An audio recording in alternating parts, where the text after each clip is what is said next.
What's up, Marauder gang? As always, it's a pleasure to have you guys along with me for this little jaunt that we're about to do in the H6. I had no video ideas today, to be honest, when I woke up. So usually they come to me when I'm on the treadmill doing my nice little 3K at a pace of 5 kilometers per hour at an incline of 12 degrees. So usually when I'm doing that, I listen to some Tame Impala, I get in my Zen mode, and I think of video ideas. And I thought of one. This could be a fucking flop, to be honest. I'll have to watch it back in editing and see what's really good. I've been really enjoying making these YouTube videos for the audience that whoever the fuck watches. You got to be a really low IQ human being to be watching my videos, because I don't know, man. But let's get down to the brass tacks of this video. You guys see this beautiful view that I got right in front of me? I mean, this is just absolutely gorgeous view of this fucking pond in front of me, but I didn't know where else to start the video, so I decided to do it here. This is the streets that I film like all of my fucking inside the car cockpit POV fucking race cam back road cannonball run videos on. So I don't know, I wanted to give you guys something different here. Today I wanted to go over how I feel the car industry is on and up right now. There's a lot of manufacturers that are making some really cool moves in the car industry. To be honest, I'm trying not to be biased here, but I feel like Toyota is on top as one of the just most, they give me the most hope, and the way they're building cars and the way they're designing cars now, it's just, I don't know, something about it. I just really love it. Like everything they're dropping, it's like they're swinging a hot bat right now. So good, big ups to Toyota. It's a love-hate relationship with Toyota considering what happened. But when I was thinking about what I was going to talk about, I wanted to, before I get into like the car industry and everything like that, I wanted to give a brief rundown of my history of car ownership. I've only owned one car, so I'm going to go through all the cars that my parents have had and like talk about them like they're my own cars, because I mean I had a good amount of seat time in them, in the passenger seat, in the back seat, and some of them in the driver's seat when I was of age.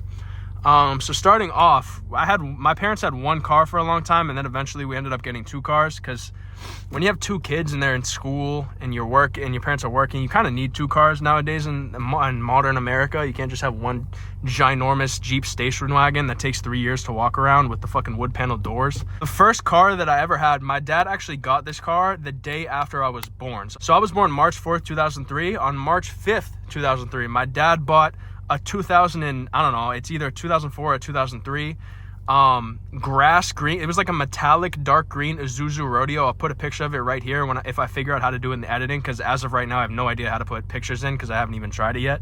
But I'll put a picture in of the Isuzu Rodeo right here, exact make and model, spec, color, everything. Boom. So that was the car we had for the longest time. Funny story about that car is, one time I was going to Patriot training camp with my dad and my brother. Basically what Patriot training camp is, it's like you go watch the New England Patriots practice. So we did that every year, and we would take the Isuzu Rodeo. But one year, the car was getting really old at this point. It was like over 10, 15 years old, and I don't know how reliable of a brand Isuzu is. I'll look it up when I get home, but I doubt that they're known for their reliability. The fucking muffler fell off the bottom of the car and was scraping across the fucking ground on the highway.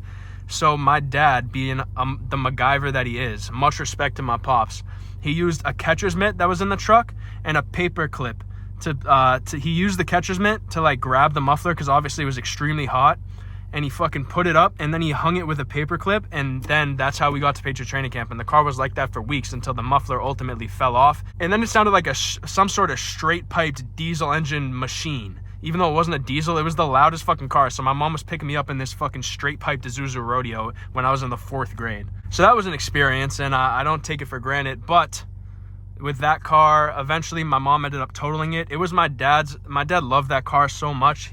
It was going to be my first car. Imagine how the Matt Marauder videos would have been in the 2002 Isuzu Rodeo. This shit would have been, I would have already been on fucking Jimmy Fallon by now. That's how known I would have been if I had that car. But my mom actually rear-ended someone and bent the whole fucking frame of it, because I bet the Isuzu Rodeo was probably made out of paper mache, if I'm keeping it a buck. It probably wasn't the strongest materials used to build that car.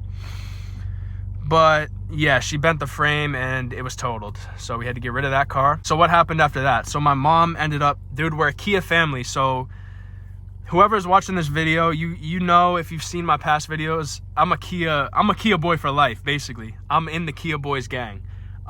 It started off, we had, I don't know what year it was, so forgive me, but it was a Kia Soul. And dude, the Kia Soul fucked so hard. It was like my favorite car that I've ever had.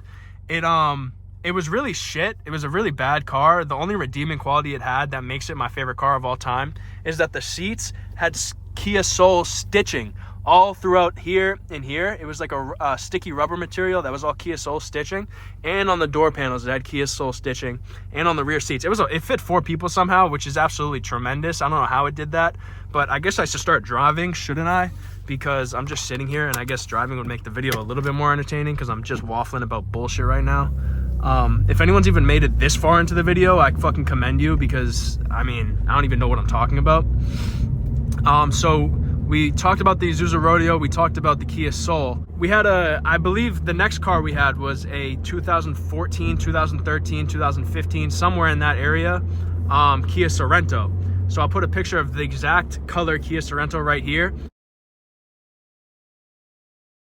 It was like that weird bluish color, and it had like a pretty sick fucking gray stripe going down both sides. And it had a gray interior. It was like a light gray interior, so it was pretty fucking ugly in my opinion. But hey man, my parents, they make the decisions with cars, so I'll allow it, I guess. Never really got to drive that because I was too young. My mom actually, funny story about that Kia Sorento. My mom actually nailed a biker in it one time. She thought she killed the guy. She broke his femur, so we had to pay for that. But yeah, look at this view, guys. Also never drove the Soul. Also never drove the Rodeo, just because I was too young. The first car I ended up driving in was the 2018 Sport Red Kia Sportage that my mom still owns to this day, that I still daily sometimes when it snows out and this car is undrivable. So yeah, that's pretty dope. And during the time that my mom had that Kia Sorento, my dad bought his car, which was a 2017 Jeep Renegade. I believe it was 2017, and he got it in the most obnoxious color that he could have ever imagined getting it in. So my dad's a Packers fan, so the reason that the Isuzu Rodeo was that color green is because Green Bay Packers, and he bought a Green Bay Packer yellow Jeep Renegade, which honestly I respect him for getting that color and like rocking it, and he really loved that car. But the only thing is, when I was in high school and I was getting rides from my dad in that car, it was a constant barrage of me getting flamed by my fellow classmates and peers about the car that my dad was driving. I never really minded it that much because I kind of just commended my dad for even getting a car with that's that color. So I respect him for it. So fuck what everyone had to say about that. My brother drives that car now. It's his car now. And my dad has some sort of brand new 2024 Kia. I don't remember the name. It's like one of the, I think it's a Sportage. Actually, no, it's not a Sportage. It's one of like the mid-range SUVs, and he likes that car. So that's the whole car industry. That's the whole Matt Marauder car industry right there. So I don't really remember where I was in the video when I left off. That head mount was really fucking with me, so I turned it off. But I'm giving you guys a sneak peek access to my basement. Don't look around too much. You might see something you don't want to see, but we're going to take the video down here. Get this shit out of the way right here. Put the feet up. There we go.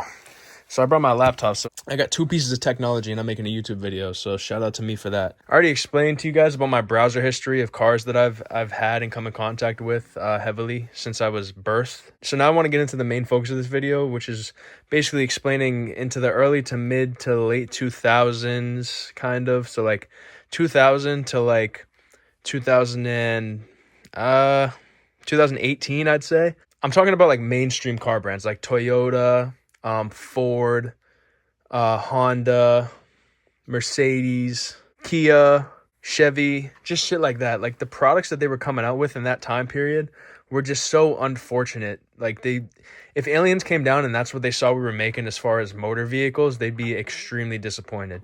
Like you look at these old retro cars, and I'm not like an old head that's like, oh, the older cars are better than the cars we make now.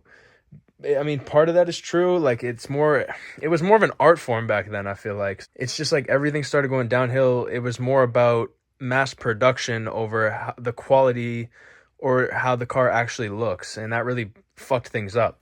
So this is one that I wanted to highlight, and this is kind of a meme. Like, I'm not going to use this car as like a representation for every single car coming out of the 2000s, but it would have to be the PT Cruiser. I mean, it's like probably the worst thing that humans have created. I mean, it's an abomination to even look at. The only thing that redeems this car for me is that when I was in the 6th and 7th grade, we had this kid named Ruel, and I remember my friend Yusuf told Ruel that his head looked like a PT Cruiser, and it actually really did. So every time I think of a PT Cruiser, I think of that, and it makes me laugh. So this car kind of has a soft spot in my heart, but it's probably the worst looking thing that humans have created.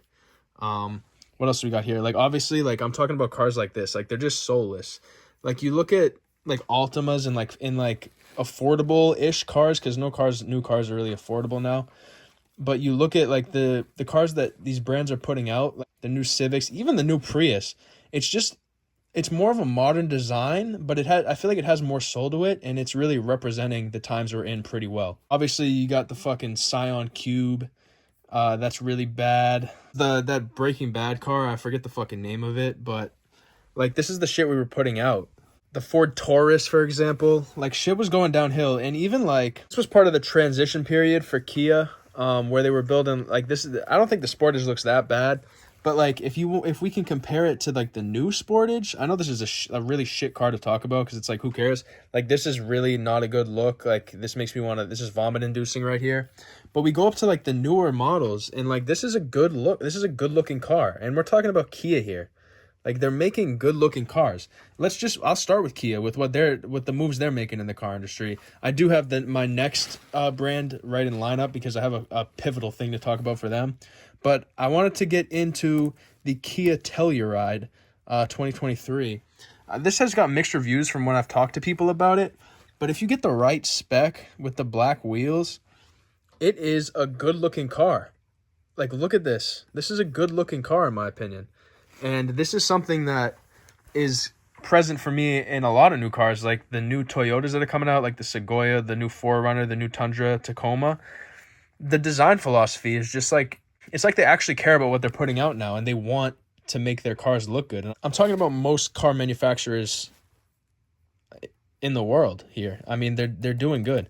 I guess the next thing I wanted to get into was the most polarizing car that's came out in the past 5 years, which is the fucking BMW, the new BMW M2. This car, I got to tell you, when I first saw this image and when I first saw, where can I get the rump of this car? When I first saw this image, it was real disappointing for me. I thought it looked so bad. I thought what was going through BMW's mind when they decided to put something out like this, because the last gen M2 was fucking gorgeous. I mean, it was so nice to look at. And then we got this guy right here that I just wasn't with it, but it has grown on me. I'm not going to lie. I actually do like the design philosophy now. Not 100% into it, to be honest, but I saw a black one in real life, and it really changed my opinion on the car. Which is typically what happens when you see a car online and then you see it in person. Your opinion usually changes for the better when you see it in person. Like, this looks fucking good. I'm not gonna lie. And I used to thought, like, dude, like half a year ago, I thought I would never see a new M2 and like it. And then I guess I'll pull some new pictures up. But the new M3 and the new M4 are absolutely gorgeous. They're so good looking. Like, it's so, like, oh my God, what I would do for a fucking new BMW M3. Now let's get into the fucking powerhouse, the new Toyotas. So obviously recently Toyota's gotten back into the GR game with the 8.6, the Corolla, the Yaris, which I wish they released in the US. I wouldn't have been able to afford it, but that car is so nice. I love the new GR Yaris, but it sucks that they never released it over here. And obviously the Supra. Seeing the Supra in person, I know a lot of people got it. Bro, it's fucking beautiful. I really like it. Like, that's a good looking car. Let's talk about the new Sequoia, because I know Doug what the fuck is his name? Doug DeMuro got one, and his is fucking beautiful. So look at this fucking thing. We're really so back in the car industry. I was talking with my buddy about it, and he was agreeing with me. Like, I'm excited of the turn that the car industry is making. And I don't know if I'm being repetitive here, but I wanted to at least share this, because like the new Tundra, when you see it in person, your fucking jaw drops on the floor like the fucking movie Mask, where his fucking the green guy's head and his jaw falls off. That's what it feels like when I see this thing in person. I mean, guys, just get a look at this fucking 4Runner. Have you ever seen? This might be the most beautiful generation of 4Runner. And I know it's got that, what is it, an inline 4 turbocharged, and I'm pretty sure every model gets that engine, that inline 4. I think it's an inline 4, I'm pretty sure. I don't know, I might be wrong. I know it's a 4-cylinder, but I don't have any complaints about that because Toyota knows how to make a good 4-cylinder. They do it with the Corolla. I'm pretty sure they did it with was the Yaris 3? One of them was 3 cylinders, but I know they make a good turbo 4-cylinder, so I know this is going to be a good car. Like, yes, it would have been nice to have a V6. I'm a fucking V8 guy, but I know that's not possible. But if there was a V8 in there, I mean, could you just fucking imagine? Best looking 4Runner they've ever dropped, in my opinion. But I don't think I'm wrong. And, I mean, even, dude, you guys thought I hated the Kia Stinger? I'm a certified Chevrolet hater. And most GM brands. But even new Chevys, dude, they're looking good. I don't really know what this is, but, like, I guarantee this car's probably not that expensive. And it's fucking good looking. Like, the cars Chevy used to put out really fucking pissed me off because how shit they looked. And another thing the car, like, literally mostly all car manufacturers are doing is the shit with the arches on the SUVs and trucks. Bro, that's amazing that people are adopting that because it looks so good. It looks rugged. It looks modern. It looks tough. And cars used to be so bubbly back in the early 2000s. And I really thought we weren't going to bounce back as a society, as a human society, global, with the car industry. But I think that these manufacturers bridging out and making these cars that are more rigid in design and have more of a soul to them, I just think that's a big deal. And I wanted to talk about it to you guys. I think that's it. I don't know if this segment of the video is going to be good. I was kind of just freeballing it right here. But yeah, I hope you guys enjoyed. Leave some comments if you did. I'll see you guys fucking whenever. I don't know.